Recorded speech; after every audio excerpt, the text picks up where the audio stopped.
Mummy mummy papa, آج میرا آخری پیپر تھا۔ اب ہم نانی امی کے گھر کب جائیں گے؟ کرن اسکول سے آتے ہی دوڑتی ہوئی کمرے کے اندر داخل ہوئی۔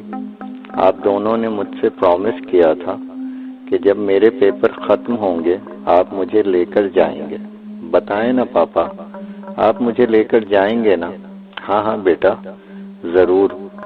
آپ آج ریسٹ کرو، آج ہم ڈنر باہر کریں گے، پھر کل ہم تمہارے نانو امی کے گھر جائیں گے۔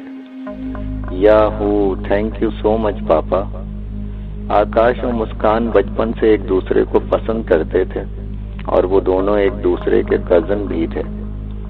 ان کے گھر والے شادی کے لیے نہیں مان رہے تھے، پھر کچھ تک و دو کے بعد وہ لوگ مان گئے اور پھر آکاش اور مسکان کی بہت دھوم دھام سے شادی کی گئی۔ شادی کے بعد دونوں کی بہت اچھی لائف گزر رہی تھی، مگر اولاد کی کمی نے دونوں کو ہی غمگین کر رکھا تھا۔ شادی کے 8 سال بعد اچانک پتہ نہیں کس کی دعا رنگ لائی اور ان کو اللہ نے اولاد کی خوشی دے دی۔ چھوٹی سی پیاری سی بیٹی کو پا کر مسکان اور آکاش دونوں بہت ہی زیادہ خوش تھے۔ انہوں نے مل کر اپنی بیٹی کا نام کرن رکھا۔ وقت گزرنے کے ساتھ ساتھ ان کی لائف بہت اچھی گزر رہی تھی۔ مسکان کا میکہ بہت دور تھا، اس لیے وہ بہت کم ہی وہاں جاتے تھے، اور ویسے بھی آکاش کو آفس سے چھٹیاں بھی بہت کم ملتی تھیں۔ تقریباً سال بعد 1 یا 2 بار جانا ہوتا تھا۔ پھر اس کے بعد کرن اسکول جانا شروع ہو گئی اور پھر بس اسکول سے چھٹیوں پر ہی جاتے تھے۔ اس سال بہت ہی زیادہ انتہا کی گرمی کی وجہ سے آکاش کی آفس سے چھٹیاں تھیں، اور پھر ساتھ ہی کرن کی 3ری کلاس کے پیپر بھی ختم ہو چکے تھے۔ تو کرن نے آتے ہی شور مچا دیا کہ نانی کے گھر جانا ہے، اور پھر اگلے ہی دن وہ لوگ سفر کے لیے روانہ ہو گئے۔ گاڑی ڈرائیو کرتے کرتے آکاش کو بہت تھکن محسوس ہونے لگی، اور پھر کچھ ٹائم کے لیے انہوں نے گاڑی کو سائڈ پر روک کر آرام کیا۔ 1-2 گھنٹے آرام کرنے کے بعد پھر آکاش نے گاڑی دوڑا دی۔ چندر پور سے کچھ ہی فاصلے پر ایک پرانی حویلی تھی جو کئی سالوں سے ویران اور خالی رہتی تھی۔ وہ اس حویلی کے باہر ہی ایک بڑا سا پیپل کا درخت تھا جس پر ایک جھولا لٹکا رہتا تھا۔ اکثر رات کے وقت یہ جھولا خود بخود جھولنے لگتا تھا اور اس کے آس پاس کا علاقہ شور سے گونجنے لگتا تھا۔ کبھی ہنسی کی آواز تو کبھی رونے کی آواز۔ لوگ تو اس کے آس پاس بھٹکنے سے بھی ڈرتے تھے۔ کافی دیر ہو گئی ہے نا، اب تک تو ہمیں پہنچ جانا چاہیے تھا۔ مسکان شاید تھک چکی تھی۔ آج شاید ہم راستہ بھٹک گئے ہیں۔ پاپا مجھے خوف ہو رہا ہے، یہ جنگل ہے، یہاں جنگلی جانور بھی ہوں گے، کہیں کسی جنگلی جانور نے ہم پر حملہ کیا تو؟ ارے بیٹا، ایسا ہرگز نہیں ہوگا، یہ جنگل نہیں ہے، گاؤں ہے، آس پاس کوئی نہ کوئی ضرور رہتا ہوگا۔ ان لوگوں کی کار کچھ فاصلے تک چلی اور یکایک رک گئی۔ کیا ہوا معلوم نہیں، گاڑی ایک دم رک گئی۔ آکاش نے گاڑی چالو کرنے کی کوشش کی لیکن گاڑی سٹارٹ نہیں ہو رہی تھی۔ کبھی مسکان کی توجہ حویلی کی جانب گئی۔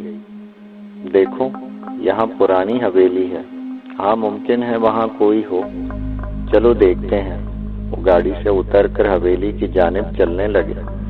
اس حویلی کو دیکھ کر لگتا ہے کہ کئی سالوں سے یہاں کوئی نہیں آیا۔ ایسا ممکن نہیں، حویلی بہت بڑی ہے، کوئی نہ کوئی تو ضرور ہوگا۔ آکاش نے حویلی کے دروازے پر دستک دی۔ کوئی ہے، کوئی ہے، اور تبھی ایک ضعیفہ خاتون ایک ہاتھ میں لالٹین لے کر ان کے روبرو آئی۔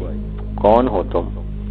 اماں میں آکاش ہوں، یہ میری بیوی مسکان اور یہ میری بیٹی کرن ہے۔ ہماری کار یہیں سامنے بند ہو گئی ہے، رات بھی کافی ہو گئی ہے، کیا ہم یہاں صبح تک رہ سکتے ہیں؟ رہ تو سکتے ہو، لیکن یہ حویلی کئی سالوں سے بند ہے، اندر سب کچھ ٹوٹا پھوٹا ہے۔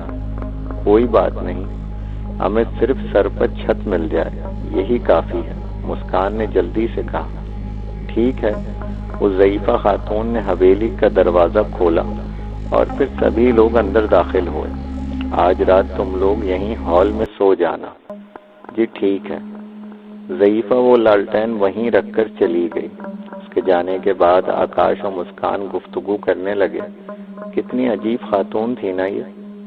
ہاں لیکن کم سے کم رات گزارنے کے لیے چھت تو مل گئی، ورنہ اتنی رات کو اس ویران علاقے میں ہم کہاں بھٹکتے۔ وجہ فرمایا آپ نے۔ کرن بیٹا، تم اس صوفے پر سو جاؤ۔ آپ اس پر سو جائیے، میں یہیں سوتی ہوں، مسکان نے آکاش سے کہا۔ ٹھیک ہے، رات کافی ہو چکی تھی، اس لیے تینوں کو جلد ہی نیند آ گئی۔ آدھی رات کو مسکان کی آنکھ کھلی تو اس نے دیکھا ان کی بیٹی کرن وہاں نہیں ہے۔ مسکان نے کرن کو آوازیں دی، آکاش بھی اٹھ گیا۔ کیا ہوا؟ کرن یہاں نہیں ہے۔ یہیں کہیں ہوگی، اتنی رات کو کہاں جا سکتی ہے؟ وہ دونوں کرن کی تلاش میں لگ گئے۔ وہ لالٹین لے کر حویلی کے اندر اس کی تلاش کرنے لگے۔ مسکان اور آکاش حویلی کے ہر کمرے میں گئے، لیکن کرن کہیں نہیں ملی۔ کہاں چلی گئی میری کرن؟ مسکان رونا شروع ہو گئی۔ تبھی آکاش کی نظر کھڑکی کے باہر گئی۔ وہاں دیکھو۔ وہ کرن کو آواز دیتے ہوئے باہر کی طرف گئے۔ کرن پیپل کے درخت کے جھولے پر بیٹھی تھی۔ مسکان اور آکاش دوڑ کر حویلی کے باہر آئے۔ ان دونوں نے دیکھا کہ کرن کسی سے گفتگو کر رہی ہے، لیکن وہاں کوئی نہیں تھا۔ کرن تم یہاں کیا کر رہی ہو؟ ممی، یہ چچی جان مجھے یہاں لے کر آئی ہیں۔ کون چچی جان؟ یہاں تو کوئی نہیں ہے۔ جب مسکان اور آکاش کرن کے پاس پہنچے تو یکایک وہ ہوا میں اڑنے لگی۔ ممی ممی، کرن آکاش اور مسکان کی نظروں کے سامنے ہوا میں اڑتی ہوئی ان سے دور جا رہی تھی۔ آکاش اور مسکان کرن کو پکڑنے کی کوشش کر رہے تھے۔ اچانک کرن پیپل کے درخت کے جانب گئی اور اس پیپل کے درخت نے کرن کو نگل لیا۔ دونوں میاں بیوی رو رہے تھے کہ یکایک ان کی بیٹی کرن پیپل کے پیڑ کے جھولے پر جھولتی ہوئی نظر آئی۔ ماما، پاپا، آپ کیوں رو رہے ہو؟ وہ دونوں کرن کے پاس گئے، لیکن جیسے ہی انہوں نے کرن کو چھوا تو کرن ایک دم خوفناک ڈائن میں تبدیل ہو گئی۔ ڈائن کو دیکھ کر مسکان اور آکاش خوفزدہ ہو گئے اور اس درخت سے دور بھاگنے لگے۔ وہ دونوں بھاگتے بھاگتے حویلی کے اندر چلے گئے۔ وہ ڈائن بھی ان کے پیچھے پیچھے حویلی کے اندر داخل ہوئی اور اس ڈائن کے حویلی کے اندر قدم رکھتے ہی کھنڈر سی حویلی نئی نویلی دلہن میں تبدیل ہو گئی۔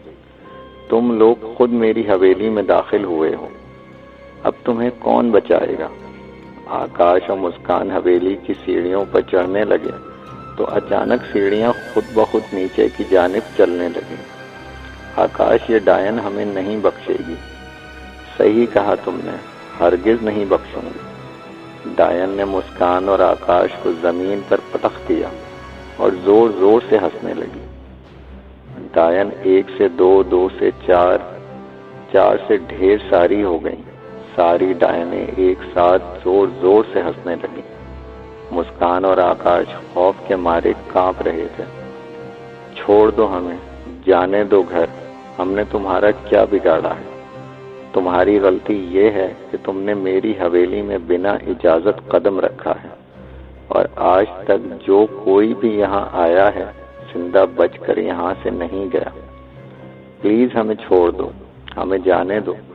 آج کے بعد ہم تمہاری حویلی کے آس پاس بھی نہیں دکھیں گے۔ آس پاس تو تم تب نظر آؤ گے جب تم یہاں سے زندہ جاؤ گے۔ اتنا کہہ کر ڈائن نے آکاش پر حملہ کیا۔ آکاش نے ڈائن کے بال پکڑ لیے۔ مسکان، تم بھاگو یہاں سے، تم بھی ساتھ چلو۔ نہیں مسکان، تم بھاگو یہاں سے، تمہیں میری قسم مسکان، جلدی سے بھاگو۔ آکاش ڈائن کے بال کھینچنے لگا۔ چھوڑ دے میرے بال، میں تجھے مار ڈالوں گی۔ یقیناً تو مجھے مار دے، لیکن میں تیرا بھی خاتمہ کر دوں گا۔ ڈائن غصے میں آکاش کو دیوار پر پٹکنے لگی۔ آکاش نے ڈائن کے بالوں کو پوری طاقت سے پکڑ رکھا تھا۔ اوے بدبخت، چھوڑ دے مجھے۔ نہیں چھوڑوں گا تجھے، نہیں چھوڑوں گا۔ ڈائن آکاش کے سر کو دیوار پر پٹک رہی تھی اور پھر آکاش زمین پر گرا اور اس کے ہاتھ لالٹین لگ گئی۔ اس نے فوراً لالٹین کا کانچ توڑ کر ڈائن کے بالوں کی طرف پھینکا اور اس کے بالوں میں آگ لگ گئی۔ ڈائن کے بالوں میں آگ لگتے ہی ڈائن چیخنے لگی اور ڈائن کے جلنے کے ساتھ ہی پوری حویلی بھی جلنے لگی۔ آکاش جیسے تیسے حویلی سے باہر نکلا۔ مسکان حویلی کے باہر کھڑی رو رہی تھی۔ آکاش کو زندہ دیکھ کر اس کے چہرے پر تھوڑا سکون نظر آیا۔ دونوں بھاگ کر جلدی سے ایک دوسرے کے ساتھ لپٹ گئے۔ دونوں زندہ تو تھے لیکن ابھی بھی ان کی آنکھوں میں اشک تھے۔ میری کرن، مسکان آکاش کے گلے لگ کر رو رہی تھی۔ اتنے سالوں بعد اللہ نے ہمیں اولاد کی خوشخبری دی اور پھر وہ بھی ہم سے دور ہو گئی۔ کاش کہ ہم یہاں آتے ہی نہ، کاش ہم راستہ ہی نہ بھٹکتے۔ کہتے کہتے مسکان پھوٹ پھوٹ کر رونے لگی کہ اتنے میں کرن پیپل کے درخت کی جانب سے دوڑتی ہوئی ان کے پاس آئی۔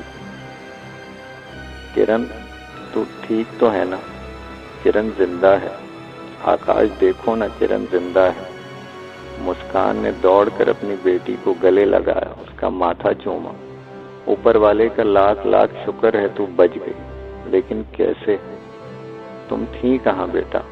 ماما، وہ پیڑ مجھے دبا رہا تھا، میری سانسیں رکنے لگیں، پھر اچانک سے وہ پیڑ جلنے لگا اور میں آزاد ہو گئی۔ آکاش، مسکان اور کرن تینوں بچ گئے۔ آکاش نے بڑی بہادری سے ڈائن کا مقابلہ کیا۔ ڈائن کی جان اس کے بالوں میں ہوتی ہے اور اسی لیے اس کے بال جلتے ہی اس کی ساری طاقت ختم ہو گئی اور وہ راکھ کا ڈھیر ہو گئی۔